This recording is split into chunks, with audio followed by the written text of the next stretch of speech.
Hi, I'm Michael Grants with Great Day Gardens. We're a market garden and wood-fired bakery based in Forest, Virginia.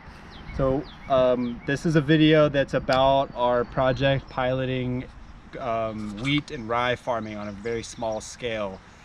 We want to grow wheat and rye to mix into our rotation of diverse vegetable crops. So we're doing an experiment funded by Southern SARE. It's an on-farm research project to determine the profitability of growing wheat and rye on a small scale. And so we're going to do a tour and explain all the steps of growing these on our farm.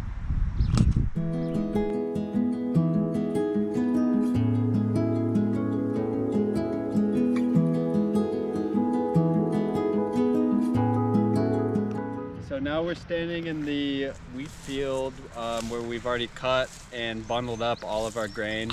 So we have right here a stack of our turkey red wheat. We have them in bundles that we bundled up after we cut the wheat. So all of this was cut just using a hand sickle. This whole section was covered with wheat.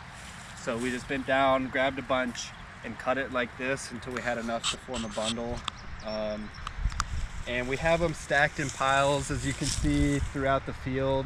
And the reason that we put them in piles like that is so that the piles shed a little bit of the rainwater.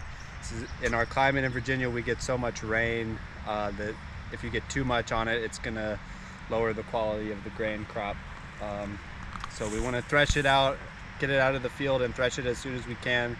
But if we're waiting on it to dry, then we want to stack it like that. All right, so I'm going to demonstrate how we made all the bundles for our wheat. After as we cut it, we laid them down in piles like this. That's roughly the size of one bundle.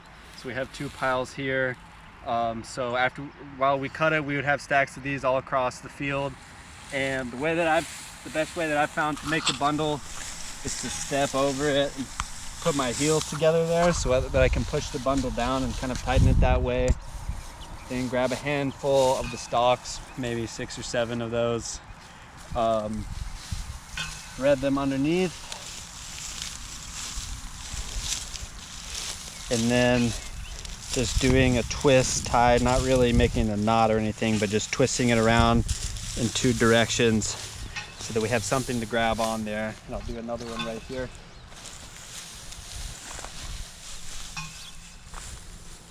And it generally seems that the bigger the bundle size, the more likely it is to hold together and the easier it is to stack them together. So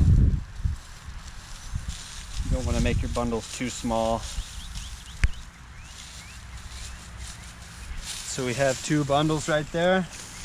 And then when we're ready to stack them up in the field, we'll take a couple, stand them up together like that, and stack some more together so that they all hold each other up.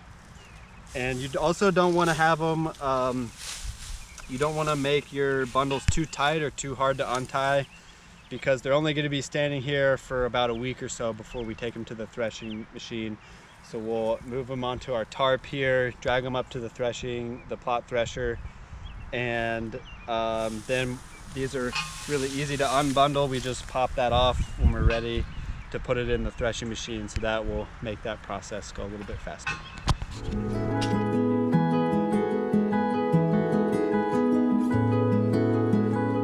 So we've underseeded the wheat with some clover. We have some medium red clover we spread in February.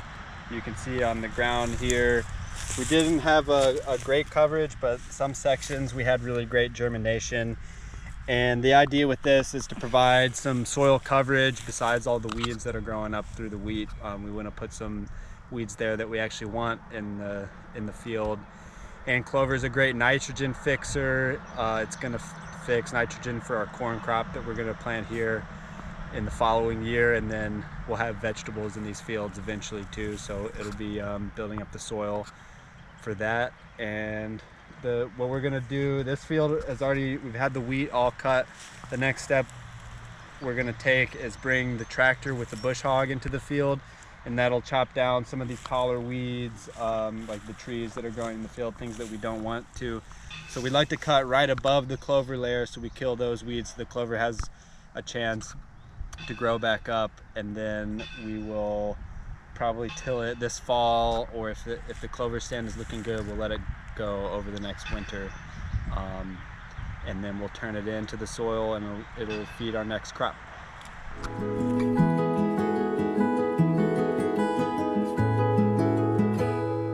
All right, so now we're gonna demonstrate how we thresh our wheat and rye.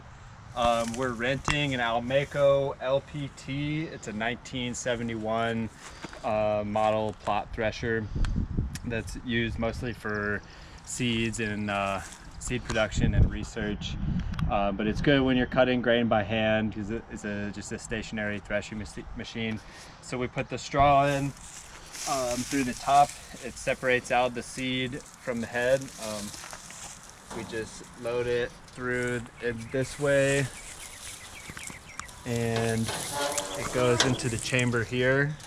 And basically it's just like a giant blender that spins at 1,000 RPMs. So all the wheat heads come through this machine as it spins, blends it up, it drops down into the shaker pan, which we can see right here. All this straw and chaff is blown out through this direction, the straw comes out over the top, a little bit of the fine chaff is blown out here, and then as it's shaking side to side, it's emptying out all of our grain right here at the bottom. And yeah, this one works on electric motor. There's some that have gas powered engines, and you just have to make sure you have enough power to feed it.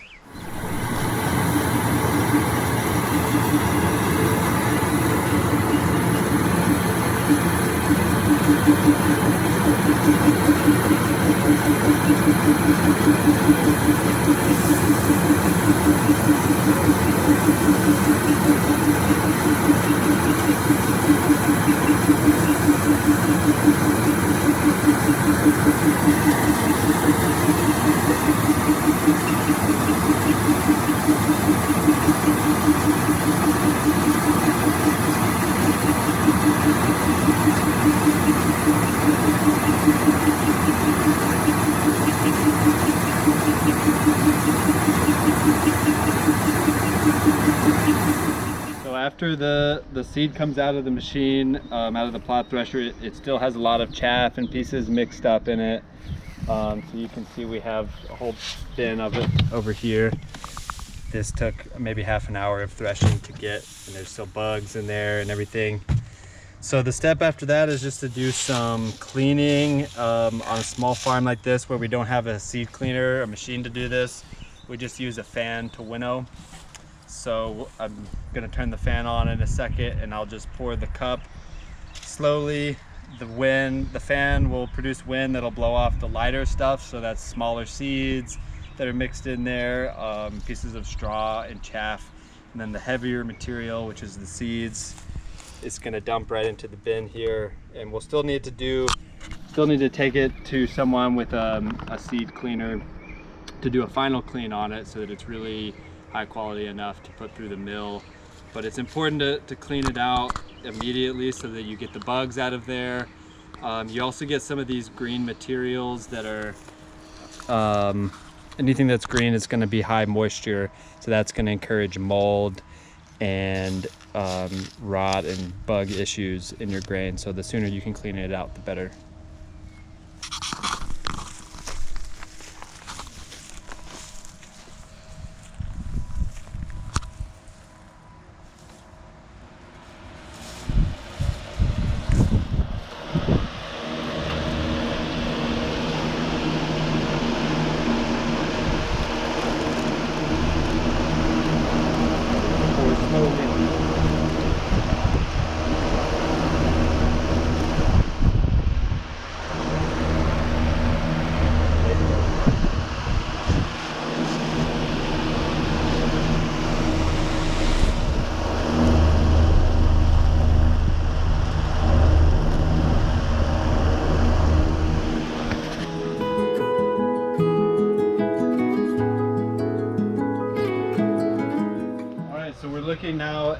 our setup for drying the grain. The grain coming out of the thresher, having already done some drying in the field, seems to be pretty dry to start with, but just for good measure, we're putting it here in our our greenhouse that's obviously unheated this time of year. But this is doing quick work of drying out the grain. So we have it just in this bin. Every day I'll come out here and just stir it around a little bit to make sure that it's getting heated and getting the air exposure evenly. So you want to make sure you have a lot of airflow so you don't get mold or any issues like that. And we only want it in here for a couple days. The next step is going to be bagging it up and putting it in our chest freezer. And doing that deep freeze will kill off any insects that might still be mixed in with the grain crop. And we'll just preserve it until we get to the final cleaning phase. So we'll take it from here, put it in the bag into the freezer, and then cleaning after it's already been frozen. And leaving it out in the greenhouse here, we might have issues with rodents. So what we're doing with that is putting a piece of hardware cloth over top of it during the day. So we've moved that off, and you'll see it right here. We just set that right on top of the bin. And this is just an animal watering trough that normally we actually use it for washing our salad greens on the farm. So we brought it over here in the greenhouse for this.